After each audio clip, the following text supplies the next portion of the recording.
5 राज्यों के चुनाव के बाद कई तरह की समीक्षाएं हो रही हैं, कई तरह के बातें सुनने को मिल रही हैं। भारतीय जनता पार्टी कैसे जीत गई?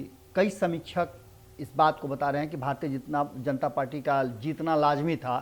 कई समीक्षा आपने सुनी होगी जिसमें कहा जा रहा है कि भारतीय जनता पार्टी आखिर जीती तो कैसे जीती, जबकि उस पर पूरी तरह से दबाव था, एंटी इनकम्बेंसी थी। बहुत तरह की बातें की जा रही है। किसान नाराज थे, उत्तर प्रदेश में जिस तरह की बातें थी उनको उसको लेकर के, वहीं जिस राज्य में उत्तराखंड में कहा जा रहा है कि सबसे ज़्यादा विकास हुआ है, और वास्तव में विकास हुआ है, इससे इनकार आप नहीं कर सकते हैं। मैंने खुद भी आपको दिखलाया था ऐसे 4 महीने 5 महीने पहले जब मैं उत्तराखंड में था, तो मैंने दिखलाया था कि किस तरह से वहाँ विकास हो रहा है। वहाँ पर्यटन को एक अलग दिशा दे दी गई है, जहाँ लोग खूब जम कर भर भर के लोग पहुँच रहे हैं। लेकिन उसके बावजूद भी वहाँ के मुख्यमंत्री पुष्कर सिंह धामी हार जाते हैं। गोवा जो कि गढ़ कहा जाता है कांग्रेस का, वहाँ से कांग्रेस का सफाया हो जाता है। इन सारी बातों को लेकर के एक चर्चा जो ज़बरदस्त ढंग से चल रही है वो ये कि कहीं ना कहीं कांग्रेस अब पनौती हो गई है। अब ये शब्द आपको कैसा लग रहा है, इस बात से हम कोई इत्तेफाक नहीं रखता हूँ, लेकिन जो चर्चा ये चल रही है और राजनीतिक गलियारे में जो चर्चा शुरू हो गई है वो सीधी तौर पे यही है कि कहीं ना कहीं कांग्रेस का पिछड़ना इस देश में भारतीय जनता पार्टी के उदय का सबसे बड़ा कारण बन गया है। उत्तर प्रदेश चुनाव में कुछ आंकड़े ऐसे हैं, सीधी सी बात है कि आप अगर चुनाव लड़ते हैं तो या तो आपकी हार होती है या जीत होती है। हार की भी चर्चा होती है और जीत की भी चर्चा होती है। मुझे याद है कि 2015 में जदयू और आरजेडी से जो लोग हार गए थे उन लोगों की खूब चर्चा हुई थी कि आखिर वो हार कैसे गए। वहीं आपको बता दें कि भारतीय जनता पार्टी ने जिस तरह से 2020 का चुनाव लड़ा एनडीए के घटक दलों के साथ, और महागठबंधन की जीत के दावे किए जा रहे थे, उसके बाद भी बिहार में सरकार एनडीए की ही बनी है, जबकि दावे हो रहे थे कि महागठबंधन की सरकार बनेगी। 70 सीटों पर चुनाव लड़ी थी कांग्रेस, लेकिन मात्र 19 सीटें आई। और ये बातें अब भी आज भी 30 मारती है तेजस्वी यादव की तेजस्वी यादव मुख्यमंत्री होते यदि भारतीय जनता पार्टी के खिलाफ प्रदर्शन जो है वो बेहतर की होती कांग्रेस। 70 सीटें देने और बाकी के साथियों का महागठबंधन से जाना, ये एक बड़ा टर्निंग पॉइंट था। बिल्कुल उसी तरह से उत्तर प्रदेश के जो परिणाम आए हैं उस परिणाम को लेकर के अगर देखा जाए तो एक समीक्षा जो अलग से हो रही है, और ये कहा जा रहा है कि ये समीक्षा अगर तुलना की जाए तो आप मुकेश सहनी से तुलना कर सकते हैं। मुकेश सहनी बहुत कम दिनों से राजनीति में हैं, मात्र 4-5 सालों की राजनीति में उन्होंने जिस तरह का अपना ऑरा बनाया है, महागठबंधन से अलग होकर के उन्होंने सरकार के साथ कदम ताल किया है, ये बातें बहुत बड़ी हैं। वहीं लाख प्रयास के बाद भी कांग्रेस अपने जगह पे नहीं आ रही है। अपने पुराने ढर्रे को छोड़ दीजिए ना, इतना भी नहीं कि कांग्रेस जीवित रह सके, उतना तक वोट नहीं ला पा रही है।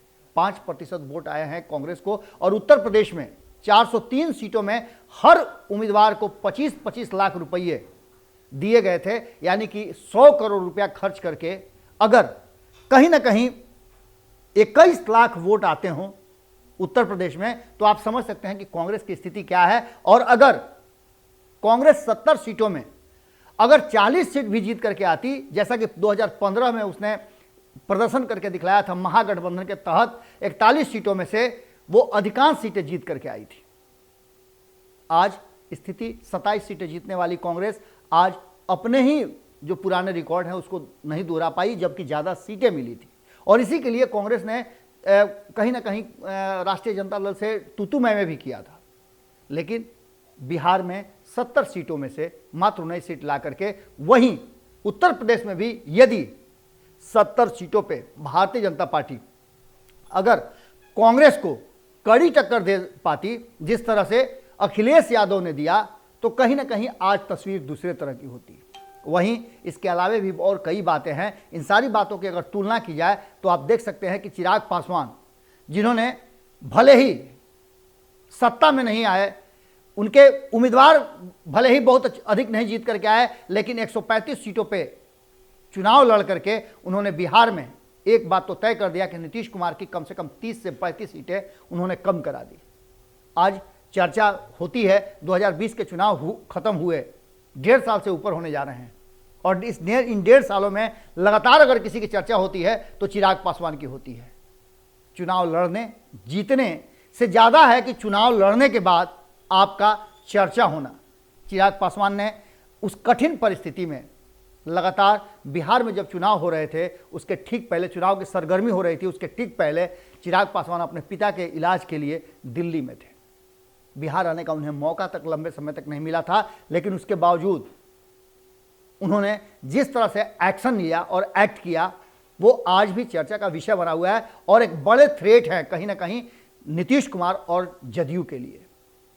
जब चुनाव की घोषणा हुई और पहले चरण के चुनाव और नामांकन की प्रक्रिया चल रही थी, तब उनके पिता का इंतकाल हुआ और उनके जो श्राद्ध कर्म है और अन्य प्रक्रिया में वो उलझे रहे, उसके बावजूद भी उन्होंने पूरे आगे बढ़ करके लीड लिया और लीड लेकर के कहीं ना कहीं नीतीश कुमार को तीसरे नंबर की पार्टी बनाने में उनकी बड़ी भूमिका रही।